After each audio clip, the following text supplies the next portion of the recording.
श्री स्वामी समर्थ. श्री स्वामी समर्थ महाराजांच्या कृपेने तुमच्या आणि तुमच्या कुटुंबियांच्या सर्व चांगल्या इच्छा पूर्ण होत तुमच्या घरात सुख शांती आणि समाधान नांदो हीच मी स्वामी महाराजांच्या चरणी मनापासून प्रार्थना करते आणि आजच्या नवीन व्हिडिओला सुरुवात करते.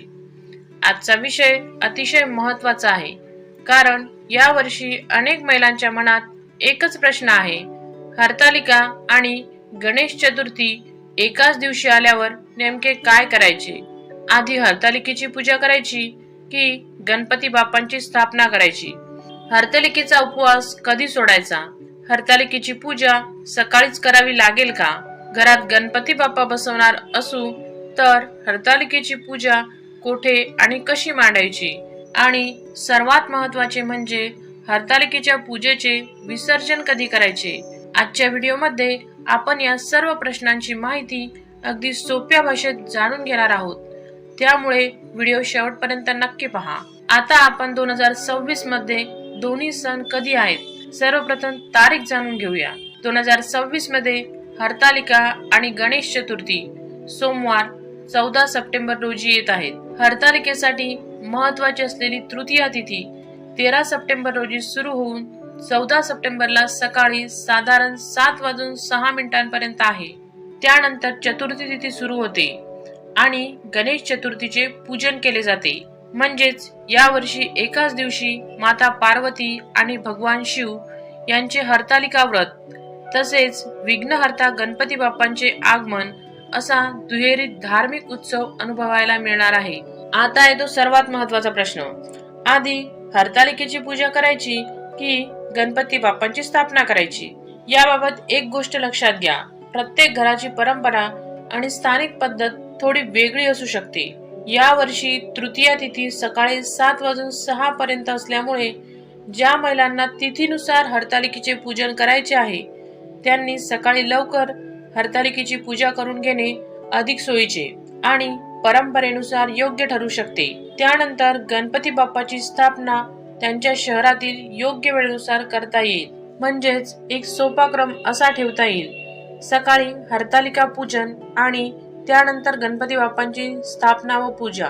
यामुळे दोन्ही पूजांसाठी स्वतंत्र वेळ मिळेल आणि कोणतीही धावपळ होणार नाही. हरतालिकेची पूजा नेमकी कधी करावी? 14 सप्टेंबरला सकाळी तृतीया तिथी संपत असल्यामुळे शक्य असल्यास महिलांनी सकाळी लवकर उठून हरतालिकेचे पूजन पूर्ण करावे. स्थानानुसार सूर्योदयाची वेळ बदलते, त्यामुळे तुमच्या शहराच्या पंचांगात दिलेला हरतालिका पूजेचा मुहूर्त नक्की तपासा.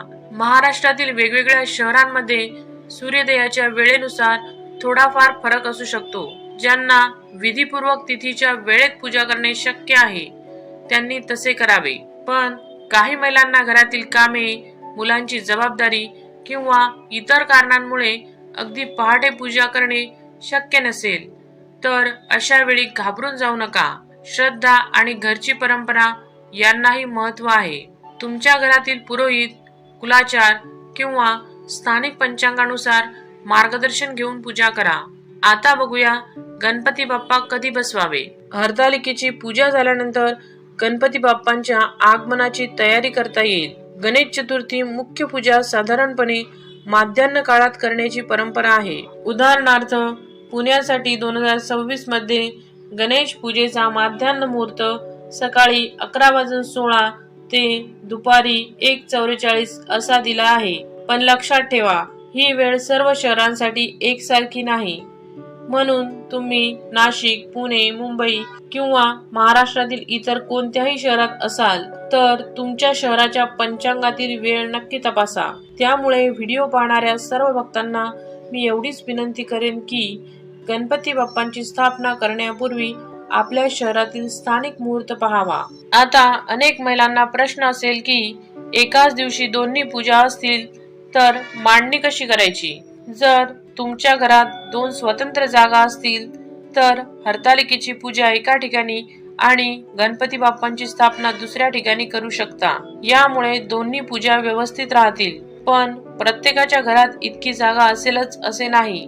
अनेकांचे घर एकाच खोलीचे असते किंवा जागा मर्यादित असते. अशा वेळी अजिबात चिंता करू नका.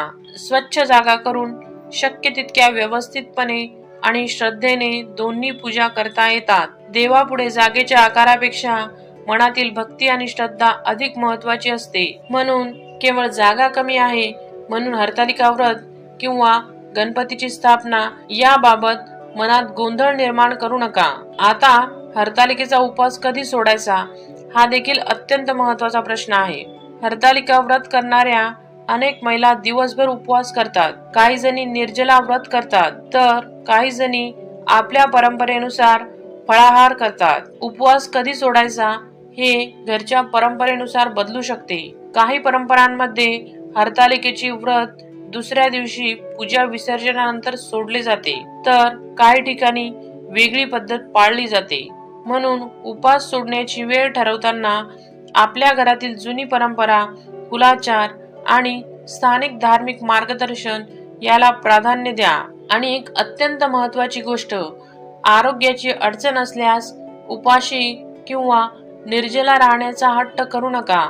आपल्या शारीरिक क्षमतेनुसार व्रत करा. आता प्रश्न येतो की सकाळी हरतालिकेची पूजा केली आणि नंतर गणपती बाप्पांची स्थापना केली तर हरतालिकेची मांडणी लगेच काढायची का? असे लगेच करण्याची घाई करू नका. हरतालिकेची पूजा आणि गणपती बाप्पांची पूजा या दोन स्वतंत्र धार्मिक पूजा आहेत. हरतालिकेची पूजा केल्यानंतर घरच्या परंपरेनुसार ती मांडणी ठेवावी आणि ठरलेल्या पद्धतीने दुसऱ्या दिवशी विसर्जन किंवा उत्तर पूजा करावी.